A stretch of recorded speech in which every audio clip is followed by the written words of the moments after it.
Welcome. In this quick video, you're going to learn how to reply to a message from sent links on WhatsApp web right from your PC using the brand new update. This new feature makes it easier than ever to manage your shared links, whether they're videos, articles, or anything else you've sent or received. First, open WhatsApp web on your computer by heading to the official website and linking your phone using the QR code if you haven't already. Once you're in, take a look at the left side menu. You'll see a media icon. It looks like a small square with a mountain inside. Go ahead and click on that icon. After you click it, you'll see three options: media, links, and documents. Choose links.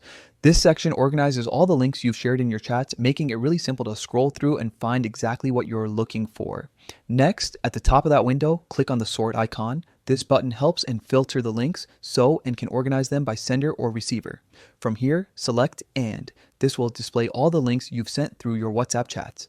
Now, find the link you want to reply to. Once you've located it, simply right-click on that link. A small menu will appear with several options. Select reply. You'll see a reply box open, already connected to that exact link message. No need to go searching through your chat history. Write your reply message just like you normally would. You can add text, emojis, or even attachments if needed. When you're done, click send. And that's it.